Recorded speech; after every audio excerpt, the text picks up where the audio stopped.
So hello everyone, ladies and gentlemen, today we're going to do a Napoleon battle. Thank you for Juice and Potato for fighting, obviously yours truly, the call that saved Europe, which is me, and Matteo, also playing as France. So today, we're playing a battle involving two Austrian empires, so I'm on the left here, Matteo is on the right there, and we're playing against the, I believe they were, yeah, the Spanish and the Prussians.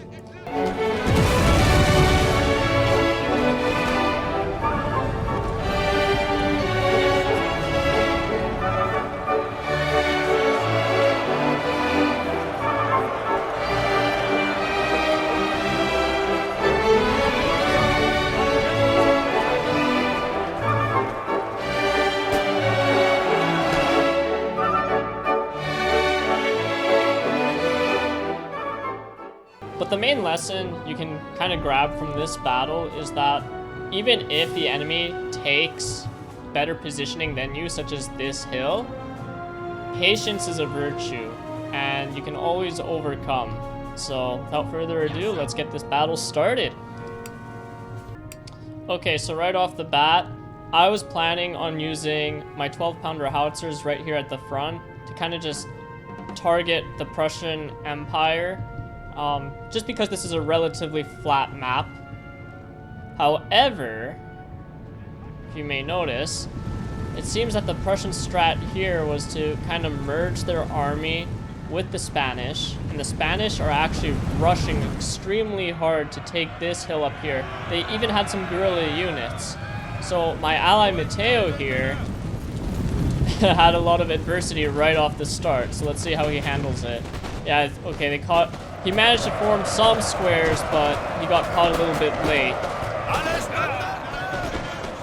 But the good part is as you notice, he didn't just send cavalry or his Landesschützen, or God forbid, his howitzers at the front very first. This is why it's always important to have your infantry kind of be there to support, to protect in case stuff goes wrong.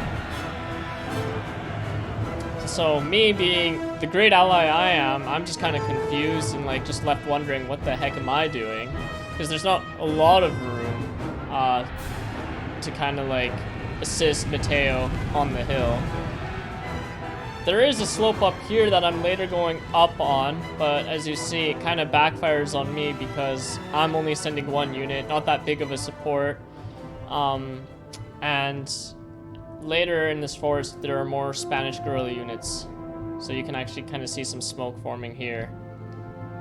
And I just kind of tuck and tail. We have killed their general, sir. Oh, now yeah. They must and he pay. kills his general, too. So we have the Austrian, I almost said Australian. The Austrian hussars going in. Kind of disorganizing the Spanish. You see, it's really easy to actually disorganize the Spanish in this case because it's a lot of trees. Your enemy can't really see what's going on except for the flags. Now this could also backfire on Matteo too because he can't notice any squares. It's really rough, rugged terrain. Cavalry doesn't perform well in forests, but this is just kind of a maneuver he's doing to buy himself some time. And meanwhile, I'm just kind of letting loose my 12-pounder, seeing if I can just land any hits at all. Obviously, I'm hitting these beautiful graphics here. I'm hitting the cliff. Sadly enough, Napoleon doesn't support avalanches. Otherwise, I would have just called an avalanche right on this army, which would have been hilarious.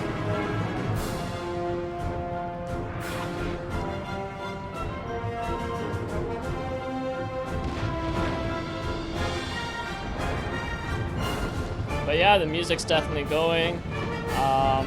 So let's take a look at what Prussia's doing. So Prussia and Spain, I guess, had a little bit of an argument. They weren't really working too well together. So here's where patience really kind of shows off. So with the cavalry Matteo sent in to disrupt the Spanish, this gave him enough time to formate his lines, put in his light infantry, and even though that the Spanish have the advantage here because they have trees covering shots from the Austrians, they're still going to lose this simply because, well, for one, they kind of overcommitted. So Matteo has kind of the perfect balance here. He's got his reserves. Spain's kind of trying to crowd all his units into space that just doesn't fit them, to say the least. Prussia should also be moving up, but that's also the reason why I didn't move up. I saw that Matteo could handle on his own. So the moment he'd start running out of ammo, I'd actually be perfectly fine with, you know, sending my own cavalry like I am here, or feeding him troops, just so that, you know, they could take the spot. They could take any fallen regiment places. You also have to notice it's very important that Matteo is bringing his general very close up to kind of, yeah, you see, rally and give that morale boost to the Austrians. Because the moment one Austrian starts wavering and routing, that influences the whole group. Herd mentality. That's kind of what Spain's dealing with right now, and it's not working out very well for them. The general should move up and be rallying these troops to really kind of support them, or even better, pull back and kind of start calling in Prussia to help them, right? But this is kind of like a 1v1 scenario, and since I see Matteo has the advantage, I'm merely just kind of sitting back. Now here, Prussia kind of wanted to do something, so he sends his Free Corps to actually attack my cannons here. What he doesn't see are my Fusiliers in the forest, which actually protect my cannons miraculously. It was very dangerous though. This was actually way too close of a call. But, you know, at least I have my Grenzers here too. So that was kind of funny. But yeah, Austria eventually gets a little bit in trouble here once Spain starts charging their troops in. But they still managed to pull through in the end. Another big mistake here is, I don't know why Spain is deciding to launch a canister. While in theory it's a good idea to kind of destroy the Fusiliers. That canister is mostly landing into the backs of his own men. So that's a lot of friendly fire right there. Again, me as an ally, the most I can do really at this point, without overcrowding the situation, overcomplicating, and kind of like putting my troops in the oven just for death. All I'm doing is just shooting. I've landed a few hits, so some of them are meeting their marks. Not as much as Matteo's howitzers, of course. They're also doing most of the bulk damage. Yeah, that's a problem.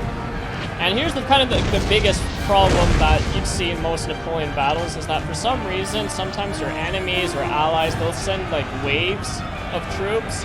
So, oh, okay, the Spanish wave failed. Now he's going to send up the Prussians, which equally doesn't make as much sense.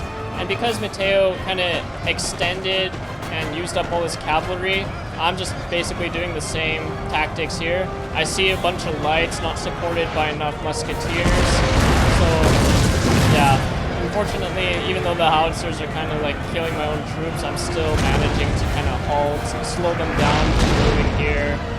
Gives time for Matteo to kind of take out the last Spanish units, including the elite Walloon Guards, which shouldn't be in square at this point, because it gives just such a small surface area for Matteo's German Fusiliers to kind of successfully, you know, shoot and get the kill.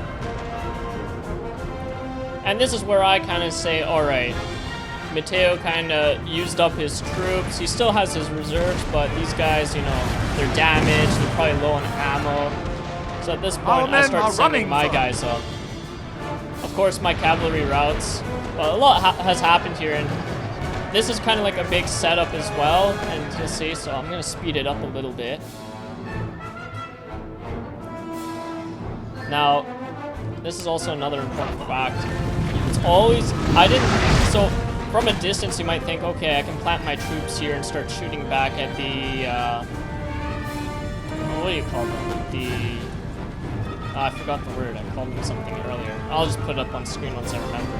But anyways, guerrilla troops, that's what they're called, yeah. So, you might think that, you know, planting your units here or here, which I later move actually, would have been a great idea, but it's always good to kind of establish a line of sight. You can't see their troops, there's a good chance that you guys just won't land. course, I have my cannons trying to rip them apart, boost morale. But, you know, here, I'm going to just be shooting into the ground or into the trees. So it's better I put my troops here, because then I can actually see them and start landing some hits. That's the same problem here. I can't shoot up there because the ridge protects them. So if I'm to move these troops to attack the Prussians, I gotta actually go right to where this cannon is. Because here is too low. Here is ideal.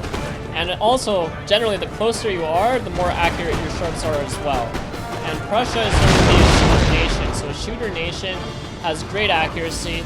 Austria is kind of like the nation that is basically average in anything. It's not good, but it's not bad either. So it makes it an all-around kind of well nation. So they can take some hits, get super close, and since, you know, they're preoccupied with the Hungarian Grenadiers and Mateo's elites, which are now filling in the lines, I'm able to kind of just get right up into their faces, and that forces them to put his troops in square, makes them more dense.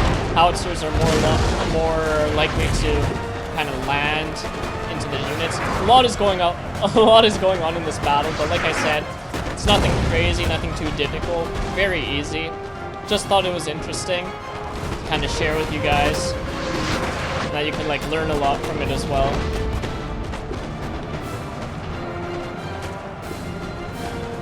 So we still got some Spanish guys over here. These dudes are routing. Oh, that was nice. That was a nice artillery hit. Our men are running, sir. That was great. So not sure who's routing. Let's take a look. Oh yeah, just more cavalry I sent.